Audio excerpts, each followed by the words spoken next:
Après avoir traversé la France, l'Espagne, le Maroc, la Mauritanie, le Sénégal, nous voilà arrivés en Guinée, le 6e pays de notre traversée de l'Afrique.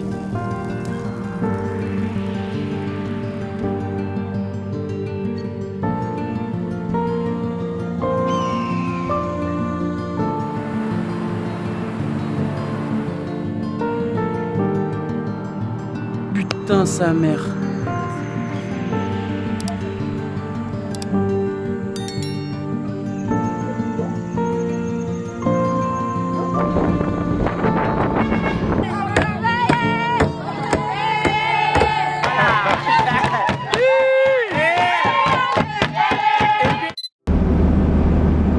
Comme tu l'as compris, la Guinée est le 6e pays de notre traversée. Située en Afrique de l'Ouest, elle partage ses frontières avec 6 autres pays.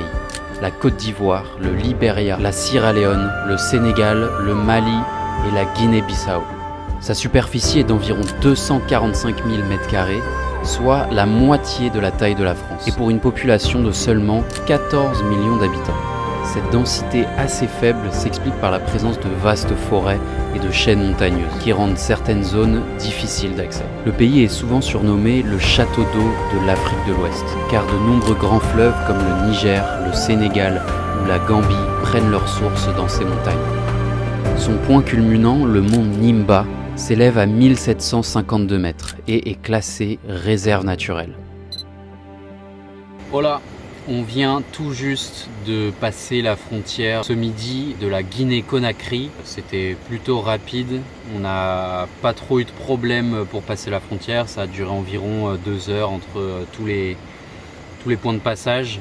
Et ensuite on a eu un tout petit peu de corruption avec un policier qui checkait un peu toutes les choses de la voiture. En gros, il essayait vraiment de chercher la petite bête pour qu'on puisse lui donner quelque chose. Au final, tout s'est bien passé, on n'a rien eu à lui donner, il nous a laissé passer. Et puis voilà, là on a pas mal roulé. La Guinée, on va plutôt la traverser rapidement. Que je vous explique. Avant le départ, j'avais pris le temps de préparer tant bien que mal les itinéraires et le nombre de jours à passer dans chaque pays. Dans ce plan, la Guinée n'était censée être qu'un pays de passage sans vraiment prendre le temps de la découvrir. Mais une situation imprévue nous a fait changer d'avis. Lors de notre traversée, on arrivait en fin d'année, et après avoir échangé avec d'autres voyageurs, on a appris que le peuple guinéen s'apprêtait à reprendre le pouvoir, actuellement détenu par l'armée. Des manifestations étaient donc prévues avec pas mal de tensions dans les grandes villes. Notre idée de base était de filer directement à Conakry, la capitale, pour faire nos visas. Puis, une fois tout ça fait, on voulait reprendre la route en direction du prochain pays, la Côte d'Ivoire. Mais on nous a conseillé d'éviter les zones urbaines et de se réfugier dans la nature. Alors on a décidé de lever le pied et de prendre un peu plus notre temps.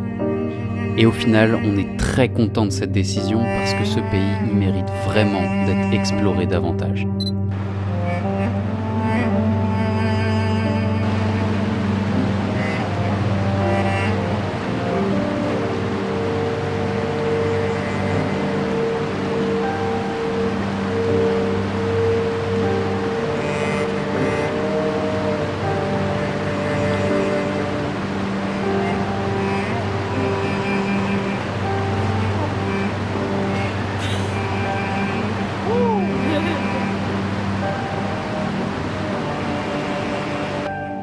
Dans une aventure comme la nôtre où on enchaîne énormément les kilomètres, on n'a pas toujours le temps de découvrir tout comme on voudrait. Les journées sont souvent longues, avec parfois plus de 10 heures de conduite par jour, et la fatigue finit souvent par peser. Alors, prendre le temps de s'arrêter, ne rien faire pendant une journée, de temps en temps, ça fait pas de mal. Ça repose le corps, ça libère l'esprit, et ça redonne beaucoup d'énergie. Ces moments de pause sont aussi l'occasion de créer des rencontres inattendues, de partager des moments avec les locaux, mais aussi d'apprendre à mieux connaître d'autres voyageurs que l'on croise sur la route. Bon, après avoir roulé toute la journée hier, on avait trouvé un campement magnifique là au bord de la rivière et on a rencontré plusieurs personnes ici qui campaient des Français avec, du coup on voit derrière une petite ambulance, une ancienne ambulance de l'armée où c'est un 6x6, donc ils ont 6 roues et c'est vraiment ultra mignon comme voiture et très rustique et vraiment beaucoup de charme. Et du coup ces Français-là nous ont dit qu'en ce moment à Conakry, c'est la capitale de la Guinée-Conakry du coup, que c'est actuellement assez le bordel et la fin de l'année c'est toujours le bordel et les militaires ont le pouvoir et justement à la fin de l'année il va y avoir il y a des rumeurs qui disent qu'il va y avoir un peu une révolution de la population et du coup c'est déconseillé d'aller dans des grosses villes. Et nous, on avait prévu initialement d'aller à Conakry pour faire tout ce qui va être visa des prochains pays. Mais là, malheureusement, on va être bloqué pendant peut-être une semaine, 8 jours, 9 jours, où il faut éviter toutes les villes parce qu'il y a un peu des guerres urbaines. Et voilà, on n'a pas envie d'y passer non plus de casser la voiture ou de se retrouver avec une voiture en feu. Donc voilà, on est conseillé de rester dans la nature pendant plus d'une semaine. Là pour l'instant on a zéro internet, zéro connexion, rien du tout. Et donc voilà, on va errer en Guinée, rester un peu plus longtemps que prévu. Et voilà, on va pas se plaindre hein, pour l'instant, c'est incroyable ici, la rivière est magnifique et tout ça. Et voilà, donc à voir, à suivre. Et faut espérer que la situation se débloque un peu parce que pour l'instant on est bloqué.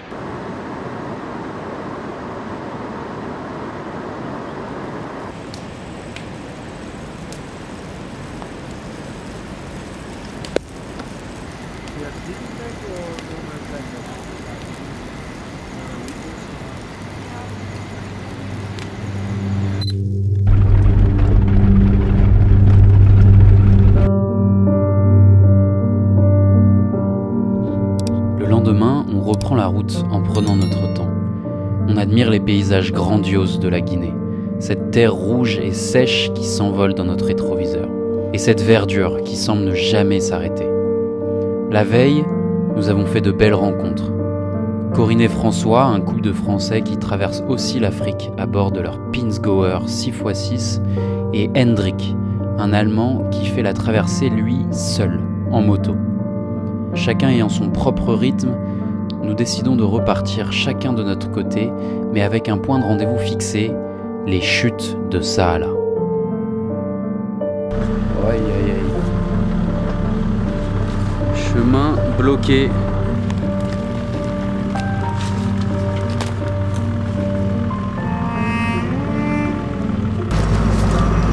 Aïe. Vas-y, jus. Enfin on arrive dans un peu plus d'une minute et on arrive enfin aux chutes de Saala où là on a pas mal roulé quand même quasi toute la journée pour y arriver parce que les routes ici c'est plus trop des routes quoi, c'est vraiment que de la piste et c'est un peu chaotique mais on est là.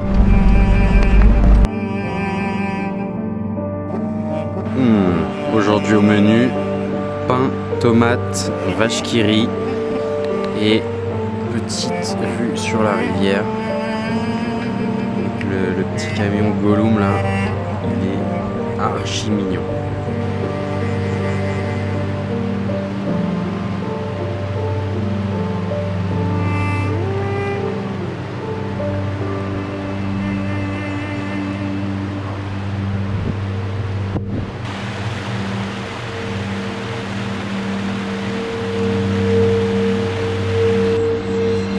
Oh là là là là, le bonheur. Là on vient d'arriver, on s'était initialement mis juste derrière et puis finalement on s'est mis au bord de la rivière, là c'est magnifique. Et, je crois que là c'est un des meilleurs spots qu'on ait trouvé depuis le début, c'est vraiment incroyable, on est au bord, les pieds dans l'eau. Et puis du coup on profite vraiment du fait qu'on soit bloqué quoi. Là on chill, on trouve les meilleurs spots et vraiment c'est incroyable. C'est vraiment là où on commence à capter et comprendre le bonheur que c'est un peu de la van life, de prendre le temps, de pas être pressé à devoir aller à un endroit. Et c'est vraiment incroyable, vraiment trop cool. Et là, en fait, à 300 mètres, là-bas, il y a une cascade, du coup la cascade de Saala. Et on ira la voir, parce que je sais pas du tout à quoi ça ressemble. Et voilà, bon, là on va profiter un petit peu, on a un petit peu mangé, et peut-être qu'on va se rebaigner, tranquille. Peut-être nettoyer la voiture aussi parce qu'elle est bien crade avec la piste qu'on a fait. Et puis voilà, on va chiller tout doucement. La vie est dure.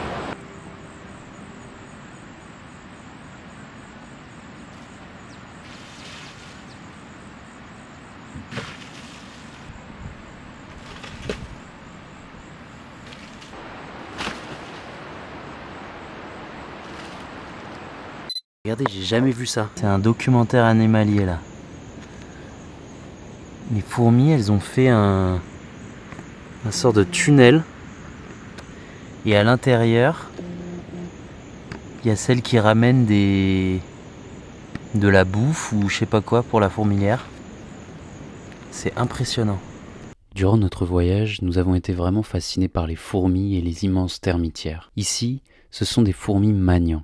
Leur colonie est organisée avec une section de soldats, bien plus gros que les ouvrières, et équipés de puissantes mandibules. Quand la colonie se déplace, comme c'est le cas ici, les soldats forment un véritable cordon de sécurité autour du passage de la reine et des ouvrières. Oh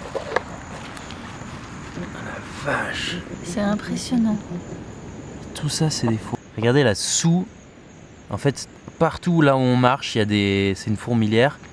Et là, on les voit travailler là. Putain, je me suis fait attaquer par les fourmis. Et là, regardez il y en a une là. Elle a chopé ma tongue. Regardez comme elle l'a mord. Et il y en a une qui m'a mordu le pied et une la main. Ça fait bien mal, hein. Effectivement, ces fourmis soldats attaquent tout ce qui approche. Et en l'occurrence ici, moi. Leur morsure peut être assez douloureuse et elles lâchent très difficilement prise. C'est d'ailleurs pour cette raison que certains peuples indigènes comme les Maasai les utilisent comme point de suture. Ils font mordre la plaie par les soldats, puis arrachent le corps de l'insecte, laissant les mandibules fermées. On se dirige vers la cascade.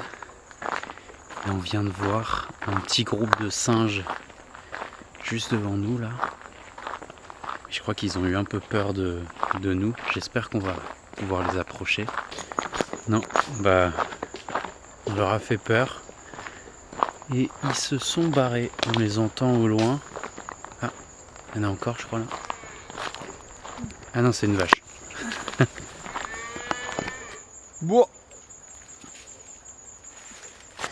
je profite de cette jeune marche pour vous raconter un peu mon histoire flippante que j'ai eue il y a 2 jours où on se dirigeait vers la cascade où on est actuellement et on fait une petite pause pour déjeuner et en profiter pour aller aux toilettes en pleine nature et donc je me mets tranquille derrière un arbre un peu caché. Et puis là, je me mets en position, machin, et j'entends des bruits comme des bruits de pas ou un truc juste derrière moi, derrière l'arbre, vraiment à 50 cm de moi. Et je me dis, c'est quoi ce truc là? Et puis ça s'arrête. Et donc je me réinstalle et tout, tranquille. Et je tourne la tête comme ça. Et là, je vois sur l'arbre une tête de serpent qui était comme ça en train de me regarder et du coup on se regardait comme ça et c'était un serpent plutôt fin donc tout orange, hyper beau mais et voilà, et au bout d'un moment il est rentré dans le tronc d'arbre et du coup j'ai vu un peu sa taille. Je pense qu'il devait faire à peu près 1 m, 1 m 20, donc quand même assez long. mais assez fin, tu vois, peut-être comme ça.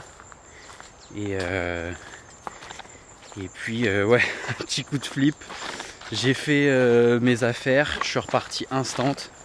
Et puis voilà, c'est chaud. Plus de peur que de mal, rien s'est passé, mais tu vois, faut quand même faire attention où tu mets tes fesses, quoi.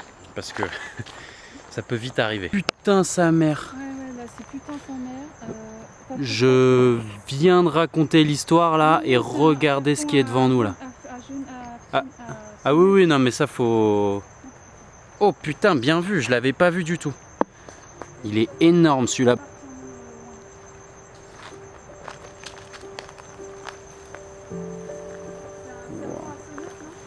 Non.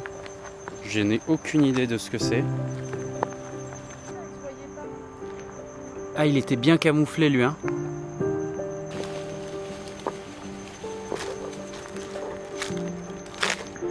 Ouh. Putain, le petit coup de stress là. Attends, mais ouais, mais heureusement que tu l'as vu, putain.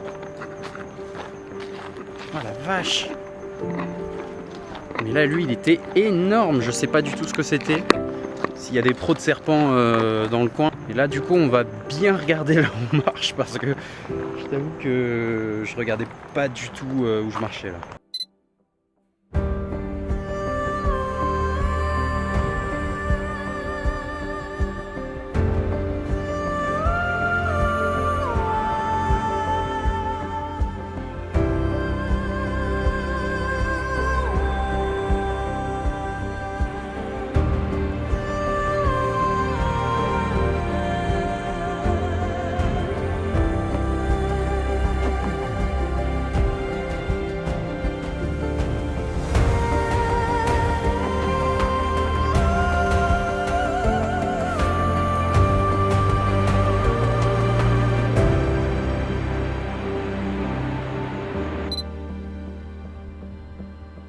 Après ce magnifique stop de plusieurs jours où on a pris le temps de se reposer, on reprend la route vers le prochain pays, la Côte d'Ivoire.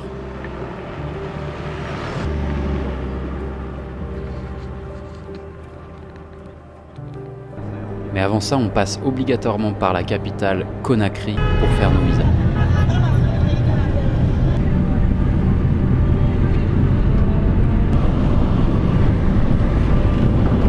S'il y a bien un truc qui nous a marqué en Guinée, outre la beauté de ses paysages et la gentillesse de ses habitants, c'est les routes totalement défoncées.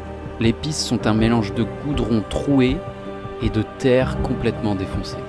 Sur certains passages, on a mis plus de 8 heures pour parcourir à peine 200 km. Et pour compliquer un peu les choses, des dizaines de camions dans des états catastrophiques nous réduisent la visibilité.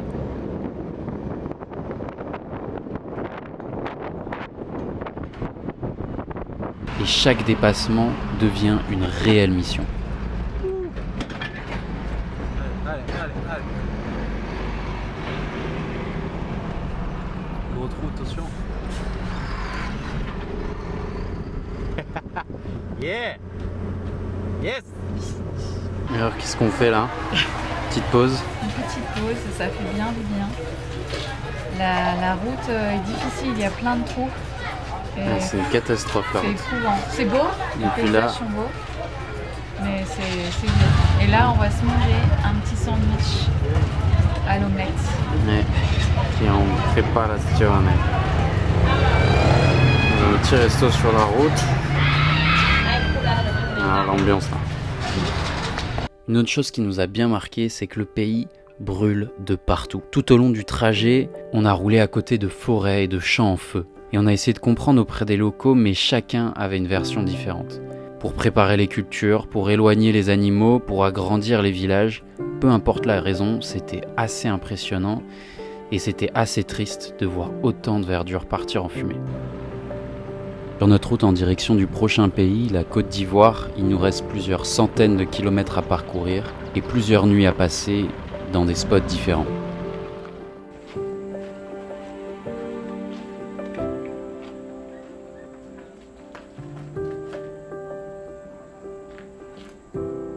Dans les hauteurs de la ville ou au bord de magnifiques rivières, À chaque endroit où nous nous arrêtions, les locaux venaient nous rencontrer, Tu veux faire la photo? et étaient toujours très curieux Ah, de là, ce t'es que bien nous là. faisions. Viens ça là. Yeah. T'es beau là. De temps en temps, on proposait même aux volontaires de faire des petits shootings improvisés.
Et voici comment quasiment à chaque fois nos rencontres se terminaient.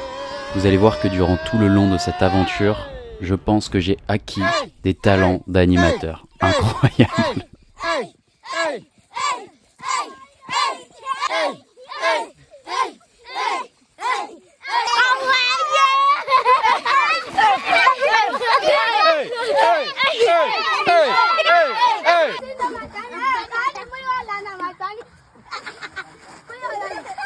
Alors c'est comment? C'est beau?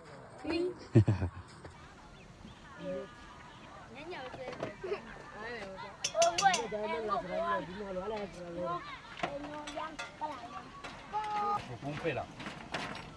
1, 2, 3, en chantant. 1, 2, 3, 4, 5, 6, 7, 8, 9, 10, 11, 12, 13, 14, 17, 18, 19, 20, 21, 22, 23, 24, 25, 26, 27, 28, 29, 30.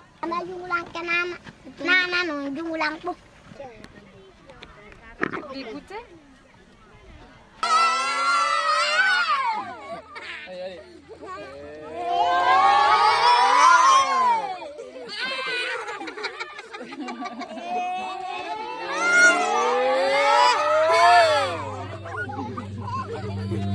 Le lendemain matin, c'est notre dernière journée à passer ici en Guinée. Le fait d'avoir été bloqué ici nous a permis de découvrir plus en profondeur le pays et de passer des moments incroyables.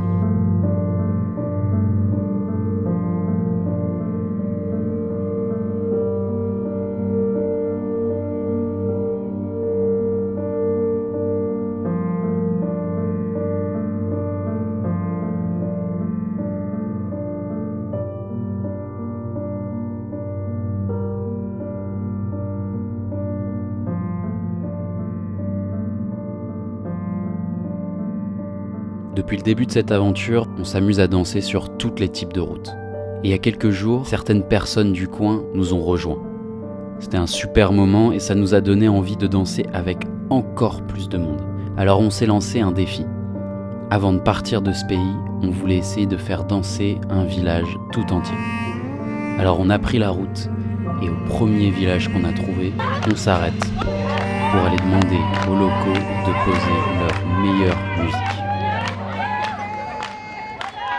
Alors on commence doucement à danser avec les femmes du village et vous allez voir que petit à petit, l'ambiance va monter de plus en plus.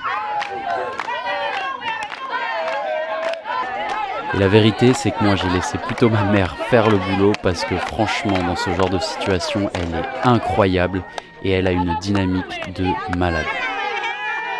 L'énergie qu'il y avait autour de nous était incroyable. Les gens comprenaient pas tellement ce qui se passait, je pense, mais en tout cas, il y avait des sourires, des rires de partout. Et franchement, ça faisait vraiment du bien. Je sais pas ce qui se passe là. C'est en train de me préparer un vrai truc. Allez!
On avait l'impression de se connaître depuis longtemps, les différences étaient effacées et on s'est vraiment rendu compte que sans forcément avoir de vrais échanges, la danse nous a permis de créer des réelles connexions.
Je pense que eux comme nous, ce moment-là, on voulait pas que ça s'arrête. Mais pour nous, il fallait quand même reprendre la route en direction du prochain pays. C'était énorme. On s'est arrêté du coup dans le petit village. On s'est dit bon bah on va essayer de faire notre danse sur la route à côté, essayer de ramener un peu tout le village pour danser avec nous. Et en fait, ce qui est ouf avec la danse, avec le foot, avec tout ça, c'est qu'on a même pas besoin de parler. C'est juste on est arrivé, on leur a dit voilà, on leur a un peu expliqué notre truc et qu'on leur a proposé de danser avec eux. Et puis dès qu'il y en a un, deux qui se lâchent, mais là c'est parti, tout le monde se lâche. Maman elle était déchaînée, c'était excellent. J'ai fait danser les grands-mères. Ah ouais, mais on a fait danser tout le monde, les grands-mères, d'abord les grands-mères. Les enfants, tous les hommes aussi de temps en temps, un peu moins. Mais c'était excellent. Là, vraiment, ça nous a mis trop de bonne humeur pour la route. Et là, on peut continuer sereinement. Et je pense qu'on va essayer de faire ça plus souvent parce que c'est vraiment très très drôle. Et puis, je sais pas, ça donne le sourire à tout le monde. Eux, je pense qu'ils étaient trop contents et à la fin, ils nous ont demandé plein de photos parce qu'on a l'impression d'être des stars et que je pense qu'ils voient pas des gens faire ça tous les jours chez eux. Et donc, vraiment, c'était excellent. Et dites-nous si vous avez aimé et si vous voulez qu'on refasse ça. Voilà, cet épisode se termine ici avec l'un des moments les plus mémorables de la Guinée. Si vous avez aimé cette vidéo, n'hésitez pas à lâcher un petit like ou un abonnement, ça soutient la chaîne et ça nous fera extrêmement plaisir. La suite arrive très vite, il reste encore pas mal de pays à vous montrer, on a des images de fou et je vous dis à très vite. Ciao ciao. Oh là là là là, on est dans une galère là. Qu'est-ce qui se passe? Oh putain, ça fume.